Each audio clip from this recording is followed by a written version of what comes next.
Welcome to Ride for Rights. Ride for Rights is a bike tour across America. I'm riding town to town in hopes that people will join me, come together on the four rights of freedom of speech, justice, education, and unity. If you'd like to come ride with me, check the schedule in the comments and see when I'm near your town. In addition, Ride for Rights promotes FIRE, Foundation for Individual Rights and Expression, the Southern Poverty Law Center, the American Immigration Council, and the American Library Association. They need your help and please consider donating. Hey guys, we're back at Lions Park in Angola, Indiana. We're heading to Ohio today, Waseon, Ohio. It's going to be about 50 miles. First half is going to be on country roads. The second half is going to be on the Wabash Cannonball Trail. Drizzled a bit already today. It's kind of cloudy, pretty humid. Should be mostly flat. We're going actually kind of downhill a little bit. Hamstrings still didn't feel too good on the ride here this morning. This is probably the first video that you're going to see since coming out of Chicago. Went from Michigan City to South Bend, pretty uneventful day, but did get into Michigan for like 30 feet. So that knocked another state off. That's when I found out the drone didn't work. Other than that, we missed the storms coming into South Bend. The day after, we went to Shipshewana Amish country. So we went through St. Mary's and Notre Dame University, saw Touchdown Jesus, headed up to Amish country through Elkhart and the St. Joseph River. That was really nice. The Pumpkin Vine Trail was a long trail we took into Amish country. It was so wet that day. Poured rain. In Shipshewana, there was just horse crap from the horse and buggies that race. So I was just riding through horse shitty puddle, which was great. The next day was drier. I went from Shipshewana to Angola. Angola is a pretty lake town. Small lakes, but people take pretty big, decent sized boats and jet skis out there. Shipshewana was definitely a touristy town as well. Last day in Indiana. Let's get to Ohio.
Ohio border.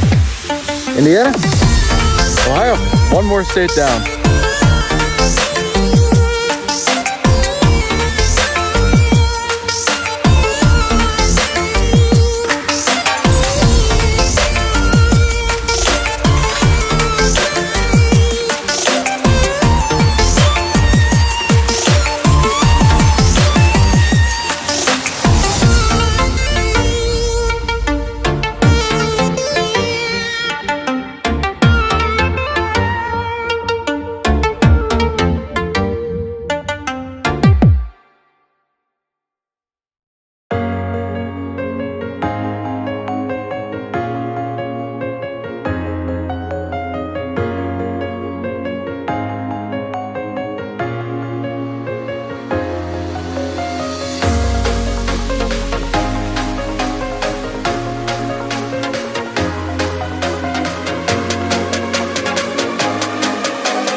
Hey guys, that was crazy. Ride today, went through Indiana pretty quick, but we got to Ohio and then quickly at Montpellier. I don't know, I mean, it's a French city they named after. Ohio's the king of naming cities after famous European cities and pronouncing it some insane way. So I'm not sure if it's Montpellier. I don't know what they pronounce it. It's actually a city named after the Palace of Versailles, and they call it Versailles here. Took the Wabash Cannonball Trail, and that was a trip. Someone was mowing the lawn for part of it, but that thing is not really taken care of. We rode for most of the time. There's so many bugs. So I went through some mud, so there's mud on my legs, and then just bugs were jumping all over my legs and stuff.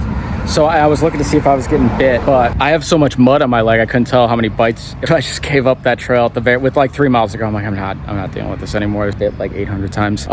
Then just got on the regular road straight here. And we're in Waseon. It was a little over 50 miles today. We had one little reroute because the road was closed. But yeah, so I was going to compliment Ohio. So Ohio is the same thing with Illinois, where the counties take care of the trails, whereas Illinois, it was county to county if there was a trail or not. Ohio, the counties did coordinate, so you can go north and south and east and west through the whole state in multiple places just on bike trails if you want. They're all maintained. That being said, I don't know if I'm going to take that trail to the Toledo area, which I'm supposed to tomorrow. I might take just regular frontage roads so before we do the intercoastal to Fremont, and then we're going to take that for quite a ways. Tomorrow, I'm going to look at the route again and see what I can do. We're going to go to Fremont, Ohio. Yeah, I'll see you tomorrow. I'm going to go check myself for ticks.